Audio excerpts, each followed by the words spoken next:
Have you ever been playing a game and have just been too focused on the main goal, not really paying attention to your surroundings? Well, we'll be taking a deep dive into doing the exact opposite, paying attention to the scenery, odd areas, and untold stories in the game Left 4 Dead 2. And more specifically, in this 3-part series, we'll be looking at the most known map, No Mercy. Please enjoy.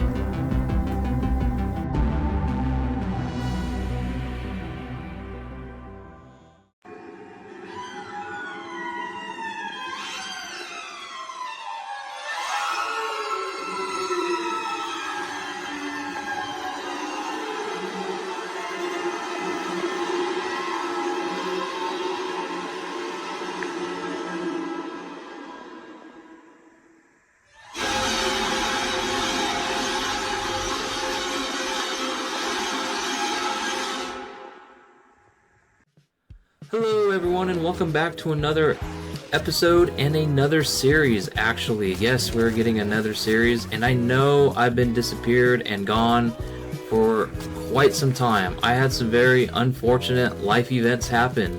Some things that are just unfortunately unavoidable. But you know what? We're back, and I did not want to stay gone. But I wanted to do something a little different with these videos. Now, I'm not going to dwell on it too much.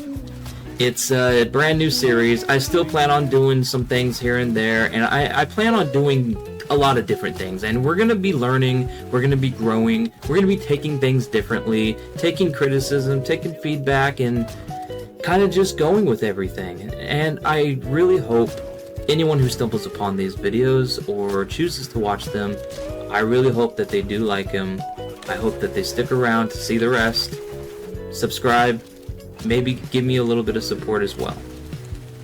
And as always, thank you for watching. Thank you for sticking around. And have a good day. Well, here we are, guys. Welcome to the revival and the startup of a brand new series.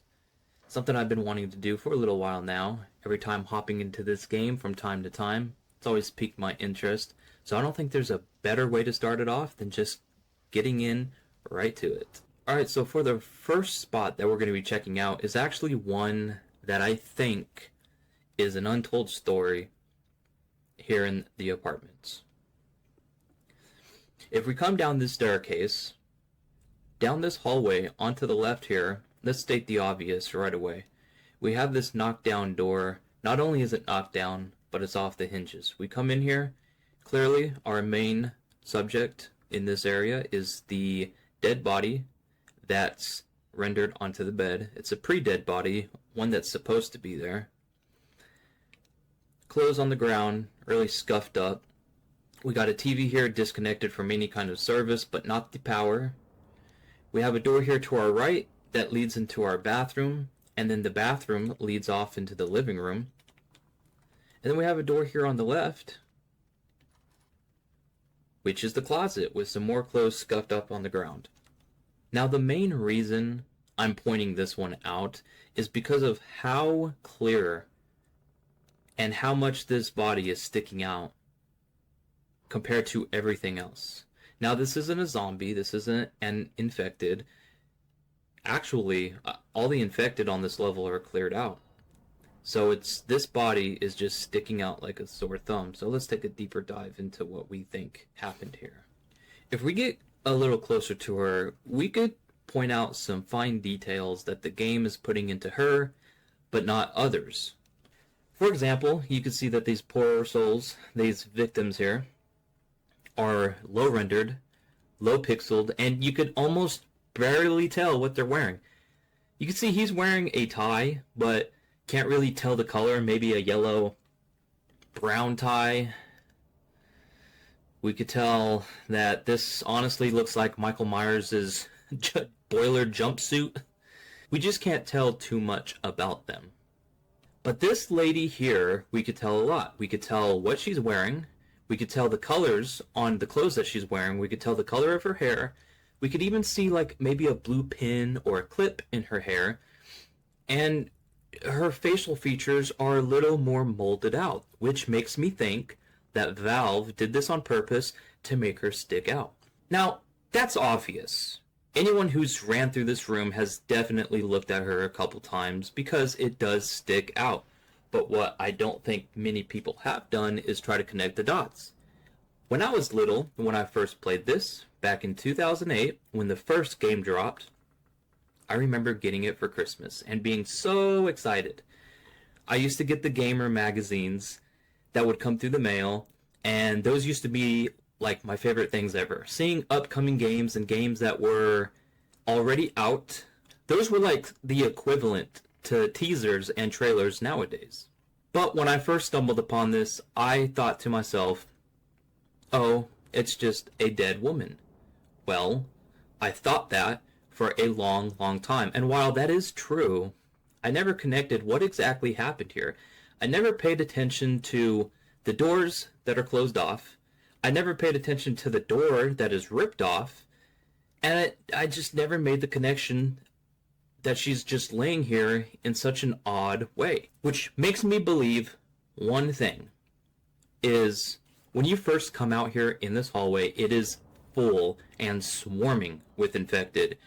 This living room, hallway, and kitchen area is swarming with them. There's actually no way to get through without running into at least a few of them and being stopped. So my prediction is this. This poor lady here was stuck in this apartment room. She closed off the door leading to the living room and the door leading into her bathroom. Why didn't she go into the closet? I don't know why. Maybe she didn't think of it. Maybe she didn't think it was going to help. But what I think happened is that she unfortunately thought that the only way out was taking her own life. She didn't want to go through the pain of the infected that were at her door. Eventually, they did get through, since we could see that the door is ripped off the hinges. But by the time they got in, she was already dead, and they weren't interested in her anymore. Because as we know, the infected in this game don't eat survivors. They're more of like a rabid person. Just a very violent infection.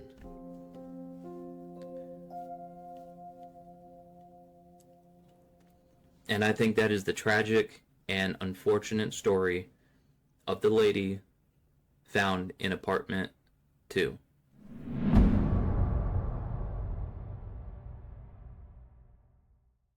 Now on to something that isn't as sad, and this is kind of like a bonus, but these pictures here that we will find throughout the game, not all pictures, mind you, but quite a few pictures, all have the same thing in common.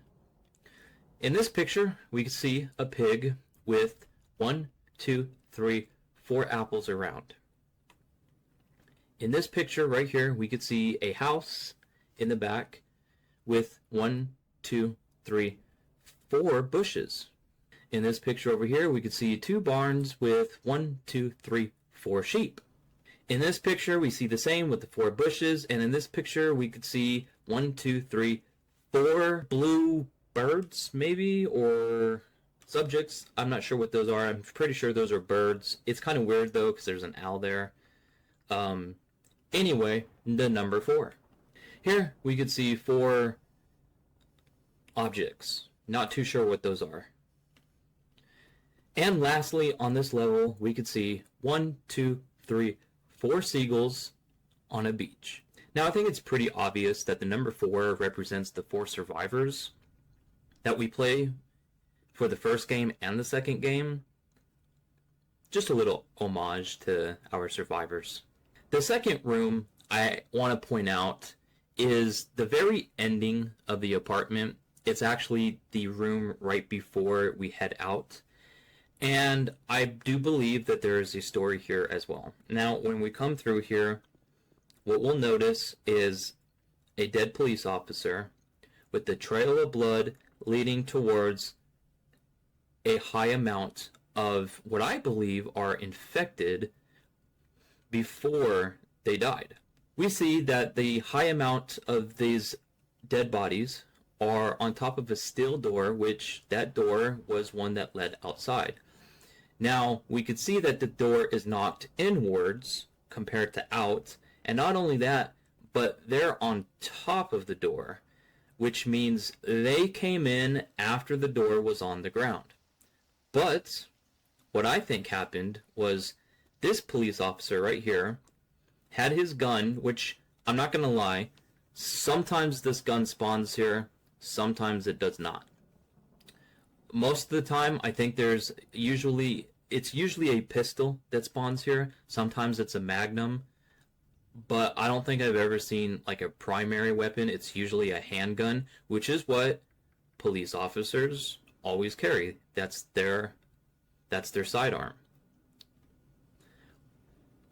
So what I believe happened was this officer was standing probably a little closer to the door, waiting for them to come in. He was defending the apartment complex. When they broke in, he took out all of them like a beast. But unfortunately, he was mortally wounded. He fell right here, and he dragged himself back towards this area, trying to clench onto life. But unfortunately, he succumbed to his wounds. Now, going through the apartment, you're going to come across this blue car on the left and this white beige car on the right, and these boxes. Now, you're usually going to find a melee weapon right here. Crowbar, baseball bat, sword. It's always random. But if you come through this door, and if you go to the right and open this door, you'll sometimes find an item inside. Now, unfortunately, I didn't find one here, but many other runs, there's always been a chainsaw, pain pills, Molotovs, pipe bombs, sometimes even an M60. Sometimes a special weapon will appear in here. It's not always guaranteed. Now, going through this alleyway leading out to the street to where this police car is, we're going to come across two things.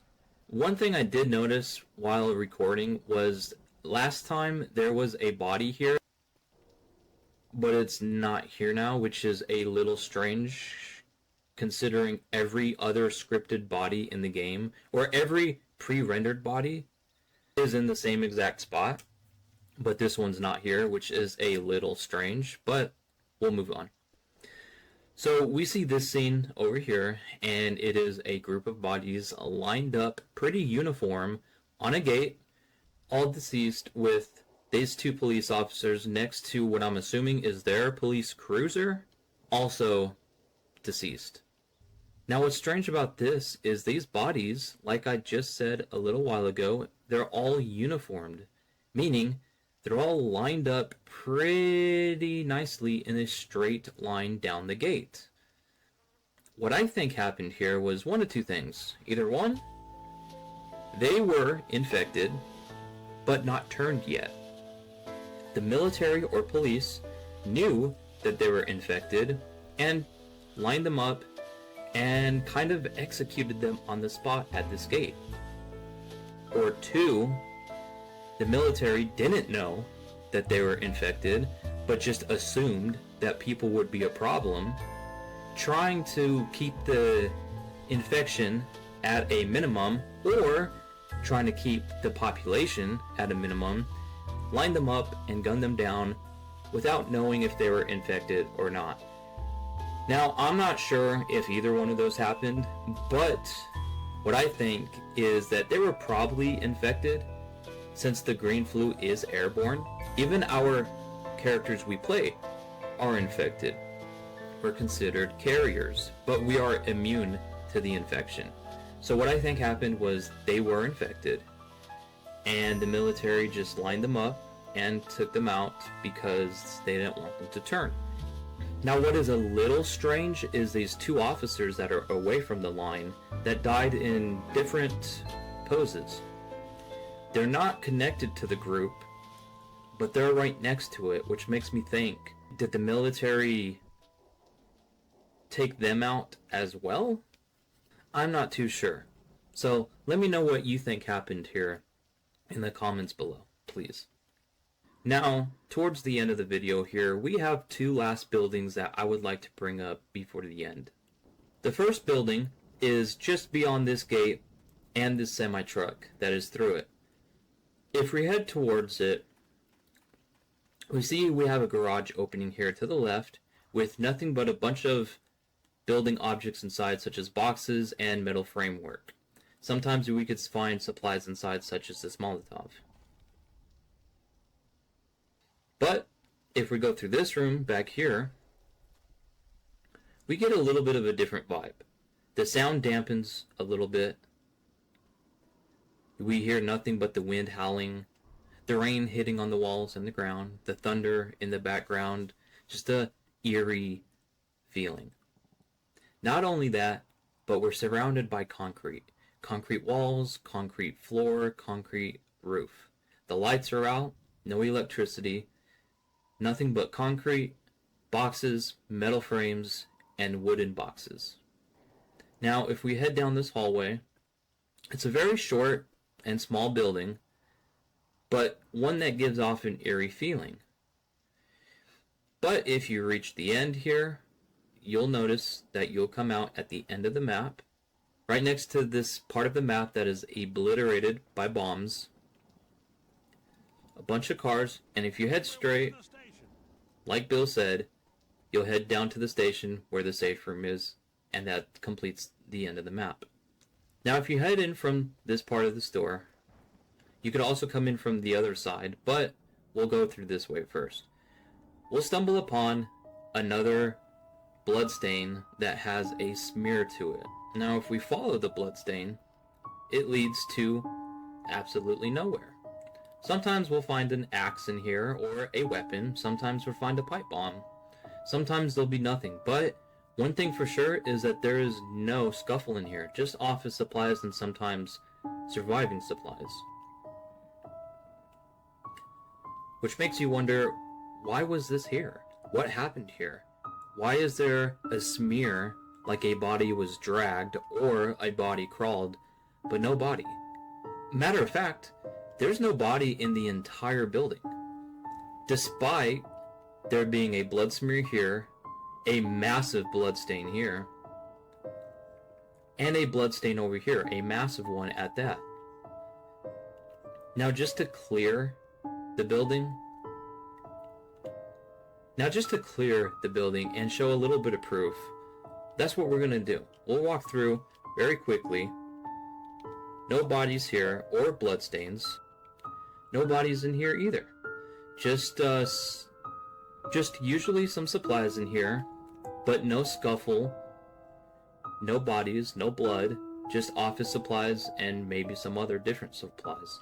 If we go through these double doors, we're right back into the lobby with no body, just a blood stain. Nothing behind the counter either, and nothing in this closet.